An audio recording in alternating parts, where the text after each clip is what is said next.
चलिए और सीधा आपको लिए चलते हैं लखनऊ, जहां पर सीएम योगी आदित्यनाथ एक कार्यक्रम में संबोधित कर रहे हैं। शिक्षकों, छात्रों और रोजगार देने वाली संस्थाओं को एक मंच पर लेकर आएगा।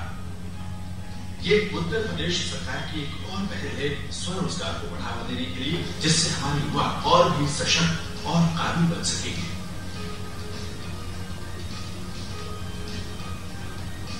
यूराइज यूनिफाइड रीइमेजिंग इनोवेशन एनवायरनमेंट, ये ऑनलाइन पोर्टल एकीकृत पुनर्कल्पित नवीनता के विचार पर आधारित है, जिसका लक्ष्य छात्रों का सशक्तिकरण करना है, ताकि छात्रों को पढ़ने और सीखने के लिए किसी निर्धारित समय या जगह की आवश्यकता न पड़े। वो किसी भी जगह से किसी भी वक्त ज्ञान हासिल कर सके।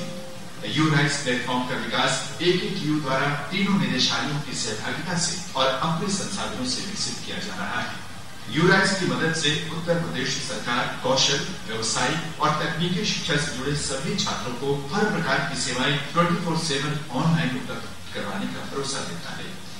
छात्र जो कौशल विकास, ITI अथवा पॉलिटेक्निक में प्रवेश पाते ही उनके लिए प्रेरणादायक विकल्प स्थापित करने का रहेगा। यही सोच और उद्देश्य NSQF का भी है, जो कक्षा 5 से लेकर PhD के स्तर तक छात्रों को एक निरंतरता में अवधारित करता है। नई राष्ट्रीय शिक्षा नीति 2020 भी इसी अवधारणा को संपुष्ट करती है कि समस्त शिक्षण संस्थान जैसे स्कूल, कॉलेज और विश्वविद्यालय चरणबद्ध तरीके से व्यावसायिक शिक्षा के कार्यक्रमों को मुख्य धारा की शिक्षा में एकीकृत करें। यूराइज राष्ट्रीय शिक्षा नीति 2020 में अवधारित इस अवधारणा को साकार करने के मार्ग में एक अनूठी पहल है, जहां तकनीकी व व्यावसायिक शिक्षा को एकीकृत करते हुए ये पोर्टल विद्यार्थियों को अवसर एवं प्रेरणा प्रदान करेगा कि प्रत्येक विद्यार्थी कम से कम एक व्यवसाय से जुड़े कौशलों को सीखे और अन्य कई व्यवसायों से इस प्रकार परिचित हो तथा उच्च शिक्षा ग्रहण करे। अक्सर ये देखा गया है कि व्यावसायिक शिक्षा की योग्यता वाले विद्यार्थी मुख्य धारा की शिक्षा या अकादमिक शिक्षा से वंचित रह जाते हैं। यूराइज समान रूप से सभी छात्रों को एक प्लेटफॉर्म प्रदान करता है। यूराइज पोर्टल के माध्यम से न केवल इंजीनियरिंग कॉलेज, ITI, पॉलिटेक्निक और कौशल विकास एवं प्रशिक्षण ही नहीं, अपितु सेकेंडरी और डिग्री सेक्टर भी इस पोर्टल से जुड़ जाएंगे और इस प्रकार शिक्षा का एक बृहद नेटवर्क तैयार होगा, जो छात्रों को सशक्त ही नहीं अपितु उनके सपनों को सच करने में भी सहायक होगा। इस पोर्टल के प्रारंभ हो जाने के बाद प्रवेश से लेकर प्लेसमेंट तक की पूरी प्रक्रिया न केवल ऑनलाइन हो जाएगी, अपितु पूरी तरह से पारदर्शी भी हो जाएगी। इस प्रकार संस्थान में ऑनलाइन प्रवेश, परीक्षा, काउंसलिंग, डिजिटल प्रश्न पत्र, डिजिटल मूल्यांकन, छात्रवृत्ति इत्यादि सभी कुछ इस पोर्टल से संबद्ध हो जाएंगे। यूराइज की छात्र सेवा पंजीकरण। यूराइज में पंजीकरण के पश्चात छात्र इस पोर्टल का आजीवन सदस्य बन जाएगा और यूराइज का उपयोग वो जीवन पर्यंत कर सकेगा। डैशबोर्ड आर्टिफिशियल इंटेलिजेंस का उपयोग करके छात्रों को अनुकूलित अनुभव प्रदान करता है। छात्र को AI आधारित डैशबोर्ड मिलेगा, जो उपयोगी पाठ्यक्रमों की सामग्री के तत्काल सारांश और नवीनतम प्लेसमेंट सूचनाओं को उपलब्ध कराएगा। ई सामग्री सर्वश्रेष्ठ विशेषज्ञों द्वारा तैयार किए लेक्चर, ट्यूटोरियल, प्रश्न बैंक उपलब्ध कराए जाएंगे। उपस्थिति संस्थानों के संकाय छात्रों की उपस्थिति प्रतिदिन लगाएंगे। ये उपस्थिति छात्रों को भी देखने के लिए उपलब्ध होगी। ऑनलाइन कक्षा कोविड-19 जैसी भयावह स्थितियों में छात्र अध्यापकों द्वारा अपलोड किए गए ऑनलाइन लेक्चर्स और ट्यूटोरियल के माध्यम से अपना अध्ययन जारी रख सकते हैं। शुल्क छात्र नेट बैंकिंग की सुविधा का इस्तेमाल कर अपना किसी भी प्रकार का शुल्क पोर्टल के माध्यम से ऑनलाइन जमा कर सकते हैं। मेधावी छात्रों के पास चुनने के लिए कई तरह की छात्रवृत्ति भी प्राप्त की गई है, जिससे वे अपनी शिक्षा के साथ साथ आर्थिक रूप से भी सशक्त हो सकते हैं। प्रदर्शन कौशल विकास के छात्रों का कई महीने और पॉलिटेक्निक व ITI के छात्रों का कई वर्षों का शैक्षिक करियर होता है। ऐसे में उनके करियर की निगरानी की सुविधा भी इस पोर्टल पर प्रदान की गई है, जिसे वनों के माध्यम से छात्रों के साथ उनके माता पिता भी देख सकते हैं। डिजी लॉकर छात्रों के सभी शैक्षणिक दस्तावेज डिजी लॉकर में सहेजा जा सकता है, जिसे कहीं से और कभी भी एक्सेस किया जा सकता है। फीडबैक छात्र अपनी बहुमूल्य प्रतिक्रिया दे सकते हैं, जो यूराइज को अपनी सेवाओं को बेहतर बनाने में मदद करेगा। इस पोर्टल से छात्रों के लिए कई नए मार्ग खुलेंगे। उन्हें एक सुनिश्चित दृष्टि प्रदान की जाएगी, जो उनके आने वाले भविष्य के लिए अत्यंत लाभदायक होगा। नेशनल एजुकेशन पॉलिसी के मूल रूप को साकार करता हुआ यूराइज का प्लेटफॉर्म न केवल बेहतर शिक्षा के लिए परंतु एक बेहतर कल के लिए भी प्रतिबद्ध है। डिजिटल इंडिया का इससे बेहतर उदाहरण और कुछ नहीं हो सकता। सपनों को सच करेगा, चलो चले यूराइस के साथ।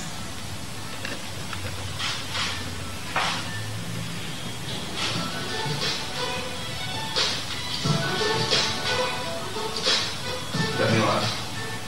मैं अनुरोध करूंगा कुलपति AKTU महोदय से कि वह यूराइस पोर्टल तथा दीनदयाल उपाध्याय योजना का प्रस्तुतिकरण अपनी टीम के साथ प्रस्तुत करने का प्रयास करें।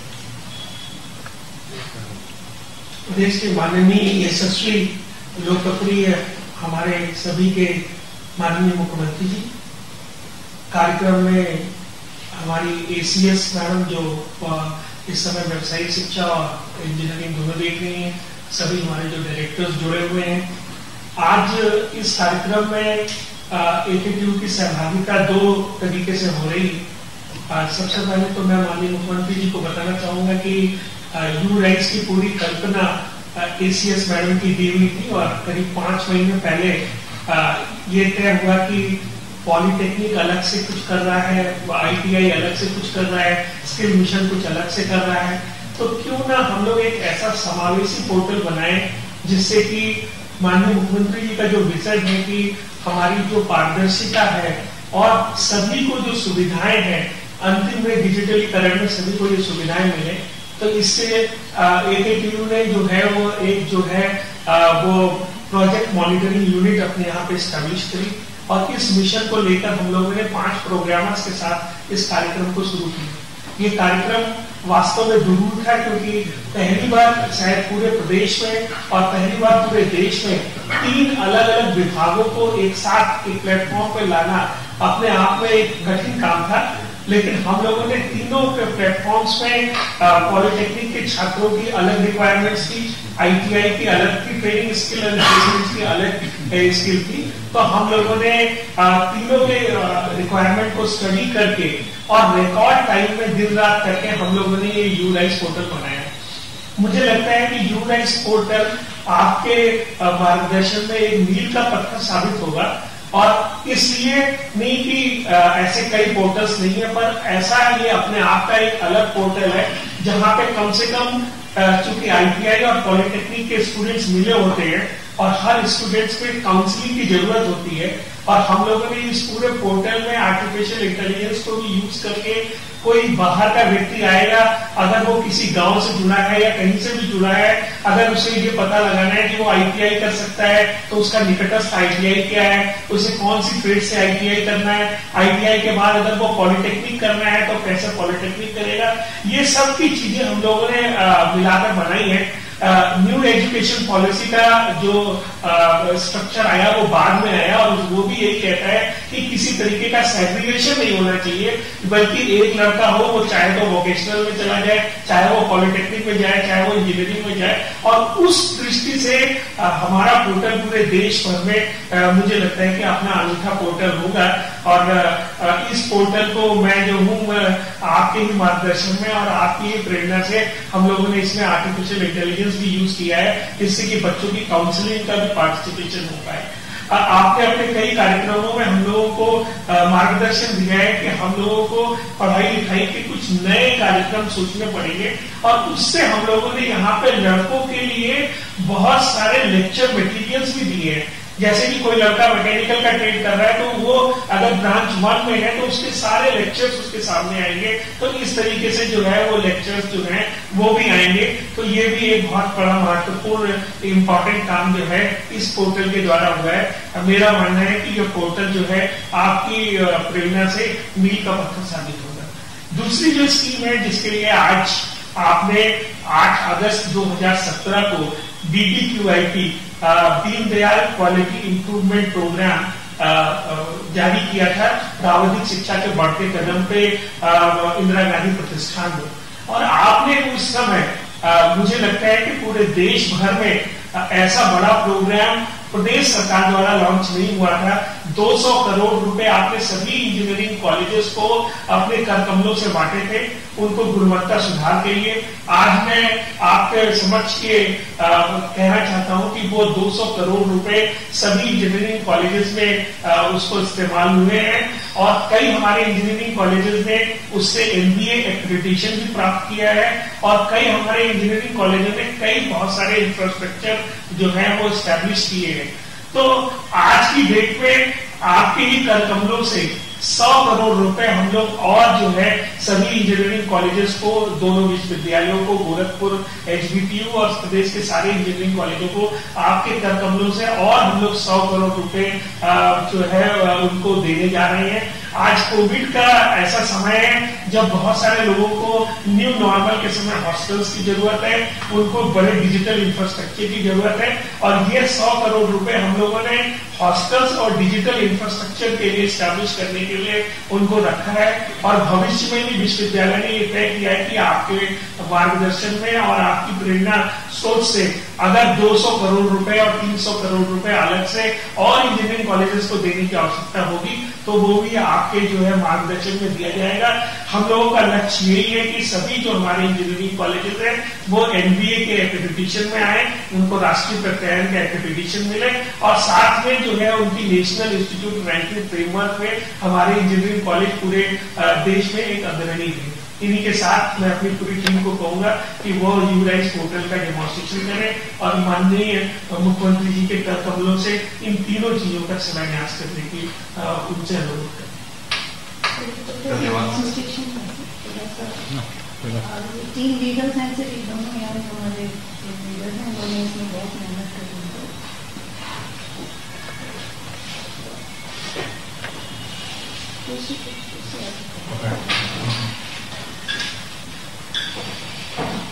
धन्यवाद सर। अभी तक जैसे फिल्म में और ने बताया कि हम किस तरीके की सर्विसेज हमारे ITI, पॉलिटेक्निक और स्किल यूनिवर्सिटी को दे रहे हैं, अब वो बच्चे किस तरीके से वो सर्विस अवेल करें वो मैं यहाँ पे ध्यान देना चाहती हूँ। जैसे आप देखें इसमें हमें urice.up.gov.in डालते हुए इस पोर्टल पे आना है। अब जैसे आपने सब सुना कि हमारे छात्र किस तरह की सर्विस ले रहे हैं, लेकिन ऐसे भी बच्चे हैं जो अभी भटक रहे हैं, उनको नहीं पता है कहाँ पर हम एडमिशन लें, किस तरह के कोर्सेज हमें करें, तो हम उन बच्चों को भी कवर करते हुए इस यूराइस से ला रहे हैं। एडमिशन लेने से पहले भी वो सारी इन्फॉर्मेशन ले सकते हैं।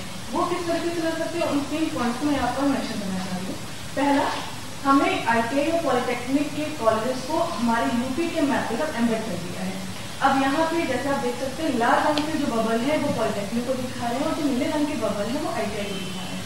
कोई भी बच्चा अगर चाह रहा है कि वो किस लोकेशन पर कौन कौन से पॉलिटेक्निक और ITI के इंस्टीट्यूट हैं, वो एक क्लिक के माध्यम से उसको समझ सकता है। तो ये सारी संस्थाएं जियो टैग हो गए हैं, तो अगर किसी का बिल्डिंग नहीं है, जो अन्य तरह की जो कार्रवाई होती थी वो इसमें एकदम से पकड़ में आ जाएगी क्योंकि सारे टैगिंग हो चुकी है।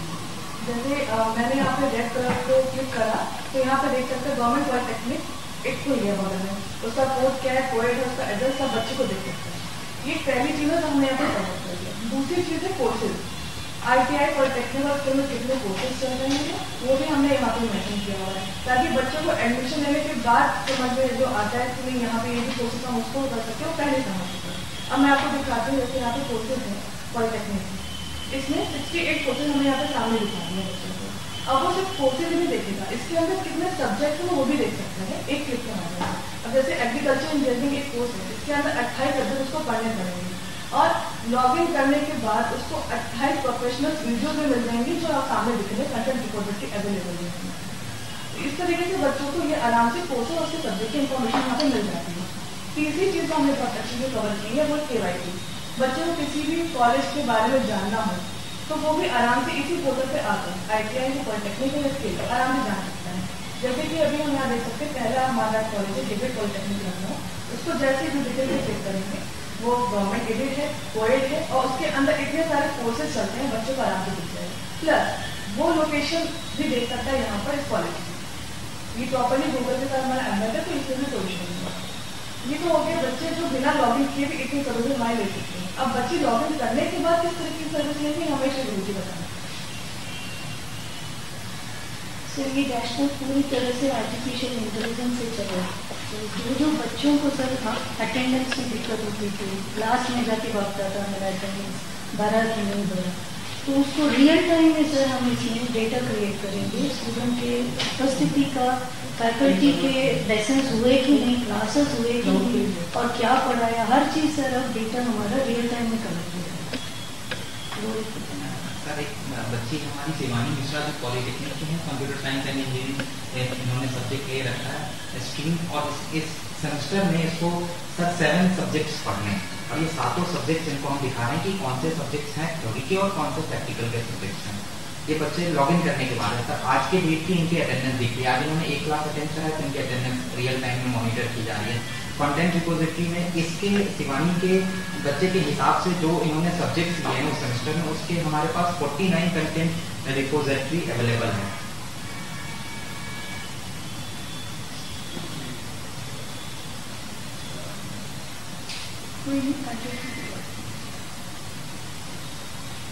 इस तरह से हम सारे कंटेंट रिपोजिटरी इनको दिखाएंगे।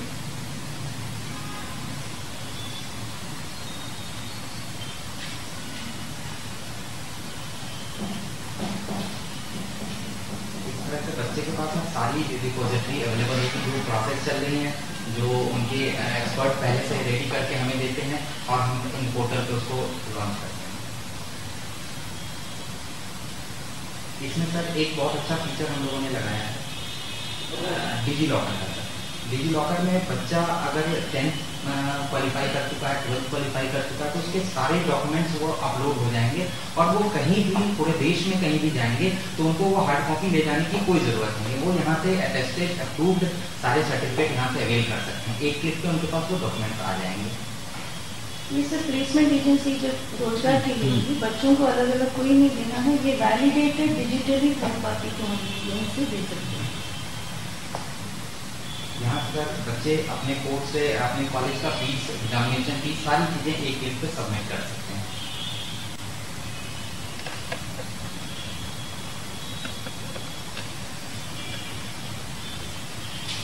बच्चों को सर कोई शिकायत है, कोई सुझाव देना है तो उसके लिए हमने सर गिरगांव पोर्टल बना रखा है। वहाँ पे वो जाकर के इंस्टीट्यूट को और एडमिनिस्ट्रेशन में दोनों जगह वो अपनी शिकायत और सुझाव को सबमिट कर सकते हैं। और एडमिन पार्ट में सर जो लोग इसको हैंडल कर रहे होंगे, जेडी प्रिंसिपल्स, वो बिल्कुल एक क्लिक पे एक आसान तरीके से सारे बच्चों को के शिकायतों को सुन सकते हैं, समझ सकते हैं और उनका समाधान कर सकते हैं। Thank you. प्रस्तुतिकरण के लिए धन्यवाद सर। मैं अनुरोध करूंगा माननीय मुख्यमंत्री जी से पौधे का कम्युनिटी जुलाई से पोर्टल को लॉन्च करने की कृपा। यही है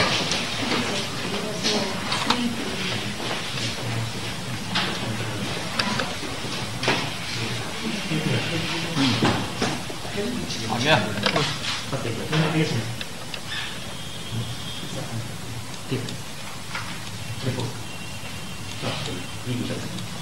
हाँ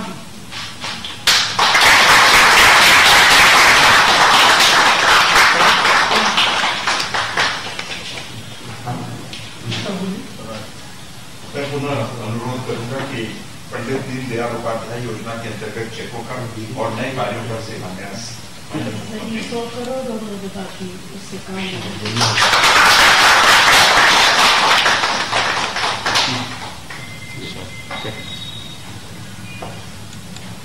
चेक यहाँ से देना।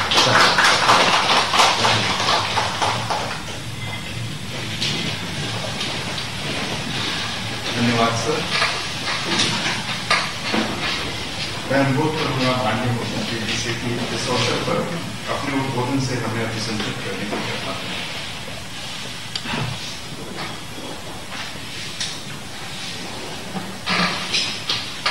राष्ट्रीय शिक्षा नीति 2020 की भावनाओं के अनुरूप आदरणीय प्रधानमंत्री जी के डिजिटल इंडिया को साकार रूप से यहाँ पर यूराइस पोर्टल के माध्यम से प्रस्तुत करने के आज के इस कार्यक्रम में मेरे साथ डिजिटल प्लेटफॉर्म पर जुड़े हुए मेरे सहयोगी मंत्री श्री कपिल देव अग्रवाल जी,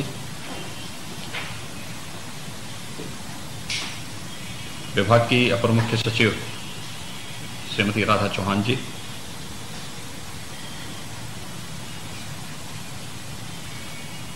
AKTU के कुलपति प्रोफेसर विनय पाठक जी,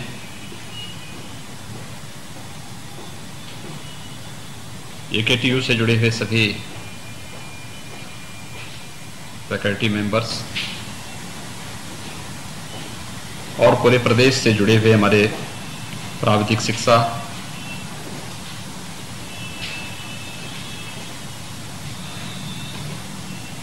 वोकेशनल एजुकेशन और स्किल मिशन से जुड़े हुए सभी हमारे विशेषज्ञगण, उपस्थित छात्र छात्राएं, मुझे बहुत प्रसन्नता है कि आज एक साथ हम एक एकीकृत पोर्टल को लॉन्च करने के साथ ही 2017 में उत्तर प्रदेश की तकनीकी संस्थाओं के उन्नयन की दिशा से दीनदयाल उपाध्याय गुणवत्ता सुधार कार्यक्रम का जो शुभारंभ किया गया था, उसके दूसरे चरण के इस अभियान के साथ हम जुड़ रहे हैं और साथ ही विभिन्न प्रकार के नवीन कार्यों का भी शुभारंभ कर रहे हैं।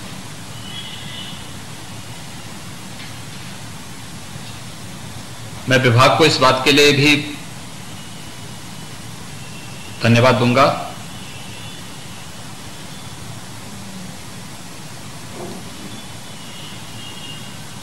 कि अभी राष्ट्रीय शिक्षा नीति 2020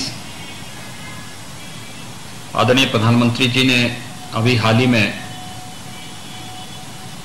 इसे लागू किया है और ये राष्ट्रीय शिक्षा नीति 2020 यह भारत जैसे देश में आजादी के बाद शिक्षा क्षेत्र के सुधार का एक बहुत बड़ा अभियान है। यह हमें केवल सैद्धांतिक ज्ञान तक सीमित नहीं रखेगा बल्कि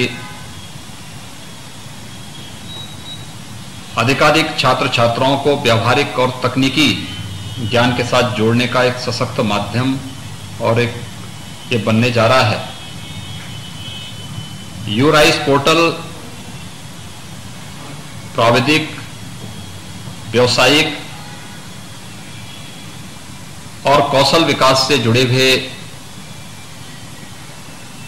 छात्र छात्राओं के साथ ही उनके जितने भी विशेषज्ञ हैं उन सबको एक प्लेटफॉर्म उपलब्ध करा रहा है, जिसमें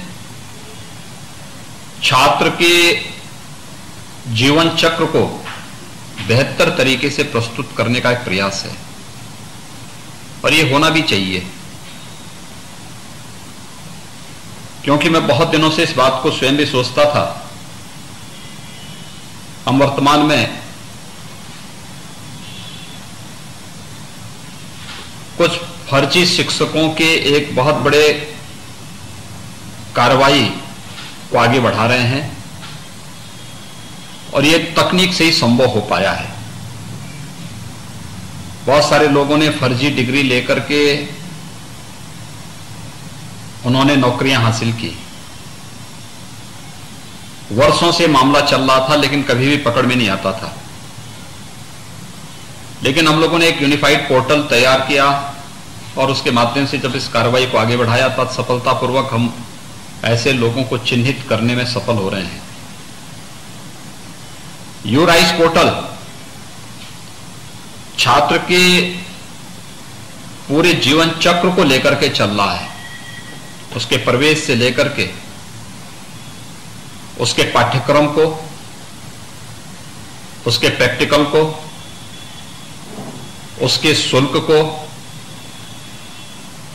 उसकी परीक्षा को और परीक्षा के उपरांत उसके रिजल्ट को भी सामने प्रस्तुत करने के साथ ही आने वाले समय में उसके रोजगार को और उसकी नौकरी को भी इसके साथ जोड़ने में बेहतर तरीके से मदद मिलेगी।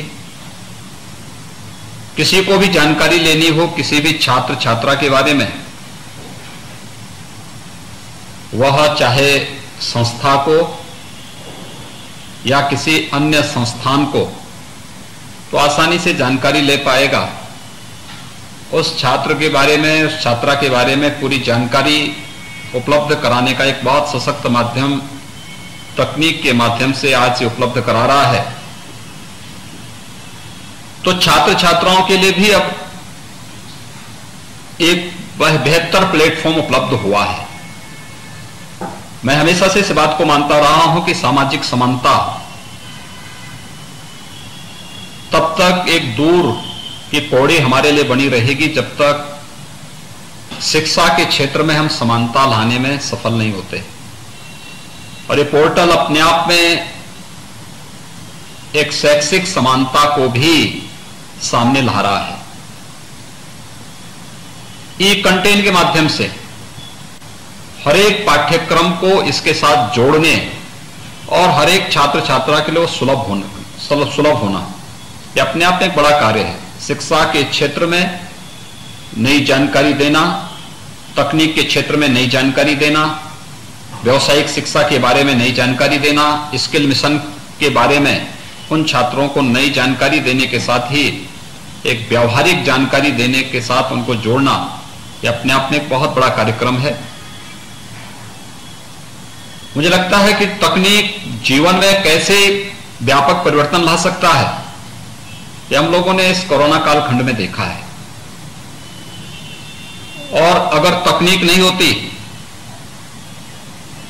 तो मुझे लगता है कि यह महामारी इस सदी की बहुत बड़ी महामारी तो बनी होती, लेकिन पूरे मानवता के जीवन के सामने भीषण संकट भी खड़ा कर देती। हमें प्रधानमंत्री मोदी जी के विजन को सैल्यूट करना चाहिए, जिन्होंने 2014 में आने के साथ ही हमें तकनीक के साथ जोड़ने की एक प्रेरणा दी। आज हर व्यक्ति इस बात को महसूस कर रहा है कि अगर जनधन योजना नहीं होती तो हम डीबीटी के माध्यम से करोड़ों लोगों के बैंक अकाउंट में पैसा कैसे भेजते। अगर तकनीक नहीं होता तो जनधन अकाउंट नहीं खुल पाते और डीबीटी के माध्यम से इतनी बड़ी धनराशि एक एक घर और हर गांव तक नहीं पहुंच पाता। तकनीक नहीं होती तो पूरे देश और पूरी दुनिया की जानकारी हम नहीं जुटा पाते। दुनिया में क्या इनोवेशन हो रहे हैं, दुनिया के अंदर क्या कुछ नए शोध हो रहे हैं, दुनिया ने क्या तरीका अपना करके इस अपनी रणनीति के माध्यम से कोरोना को कंटेन किया है। स्वाभाविक रूप से हमने क्या अच्छा किया है, हम भी अपनी बात को सामने रखते थे, अन्य स्टेट भी रखते थे, देश के अंदर भी यही होता था, पूरी दुनिया के अंदर भी यही होता था। और जिसको जो अनुकूल लगता था उसके अनुरूप उसे फिर अपने यहां लागू करते थे और बेहतर रिजल्ट को आगे बढ़ाते थे। यानी ज्ञान के आदान प्रदान का भी एक माध्यम तकनीक बनी है और बेहतर तरीके से इस कार्यक्रम को आगे बढ़ाने का जो कार्यक्रम आज उसका परिणाम है कि हमने इस बात को देखा है कि इस महामारी के दौरान भी जहां हम लोगों ने महामारी को पूरी तरह नियंत्रित करने में काफी हद तक आदरणीय प्रधानमंत्री जी के मार्गदर्शन में सफलता प्राप्त की, वहीं साथ ही साथ लॉकडाउन के बाद 4 चरण के लॉकडाउन के बाद अनलॉक की कार्रवाई में हम लोग सामान्य दिनचर्या को पटरी पे लाने में हमें सफलता मिली। स्वाभाविक रूप से प्रत्येक गतिविधियों को संचालन करने के लिए हर गतिविधि संचालित हो सके उसके लिए शासन के पास अपने राजस्व के स्रोत भी उसी प्रकार से होने चाहिए। तकनीक नहीं होती तो हमारे पास रेवेन्यू नहीं आ पाता, रेवेन्यू नहीं होगा तो स्वाभाविक रूप से सभी गतिविधियां नहीं संचालित हो पाएंगी। ये सभी गतिविधियां अगर आज हम सामान्य उसमें लाने में सफल हुए हैं, तकनीक का इसमें बहुत बड़ा योगदान है।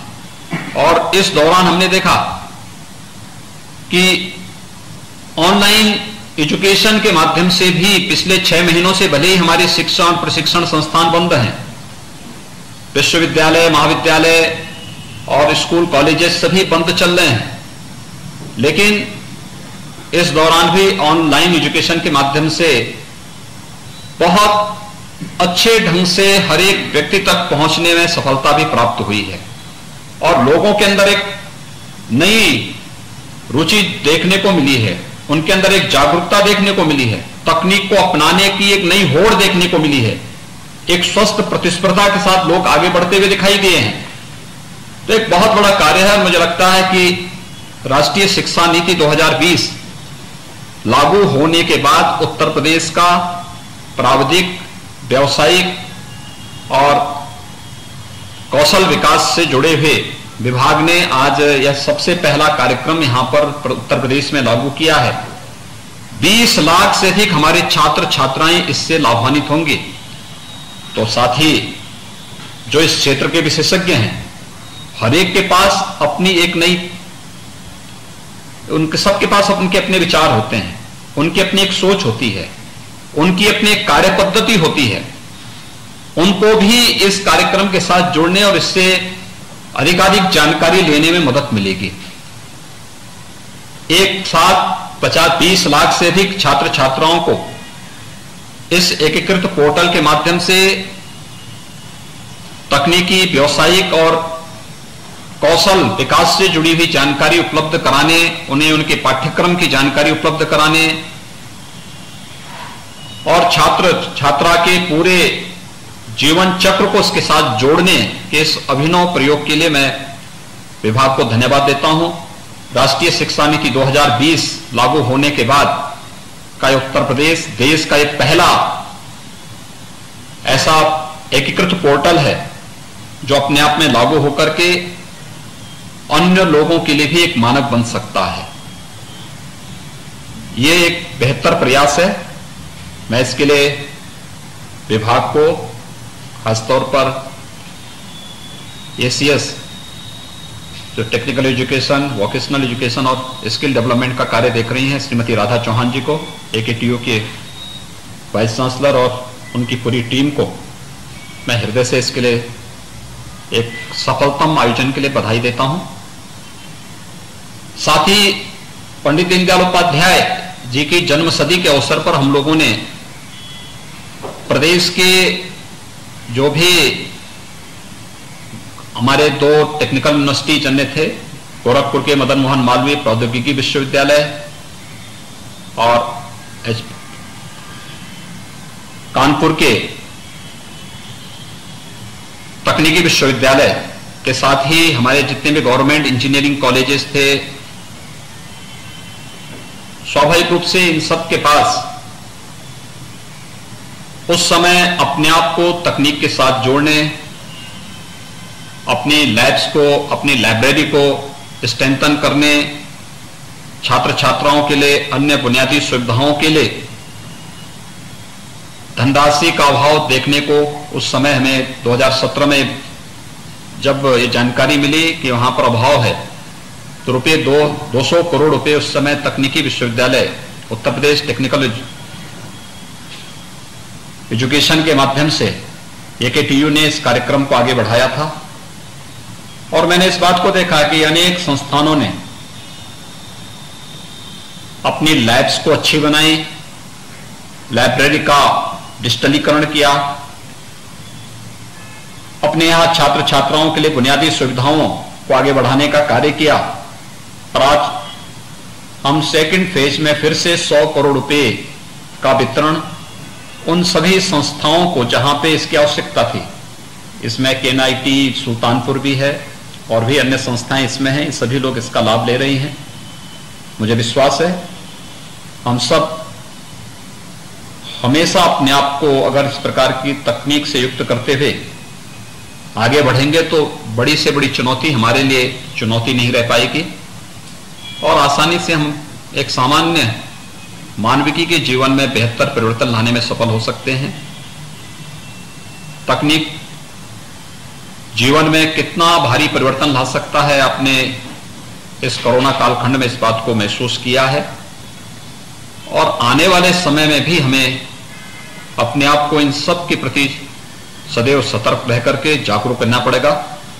मैं एक बार फिर से एक साथ इतने ढेर सारे कार्यक्रम को, चाहे वह यू राइस का हो, दीनदयाल उपाध्याय गुणवत्ता सुधार कार्यक्रम का हो, या विभिन्न प्रकार की योजनाओं के आज शिलान्यास का जो कार्यक्रम है, ये चीजें दिखाती हैं कि बड़ी से बड़ी बाधा, बड़ी से बड़ी चुनौती हमारे कार्यों में बाधक नहीं बन सकती है, बशर्ते हमें तकनीक की पूरी जानकारी हो और उस तकनीक को अपनाने की एक दृढ़ इच्छा शक्ति हमारे मन में हो, तो फिर कोई भी ताकत हमारे कार्य में बाधक नहीं बन सकती है।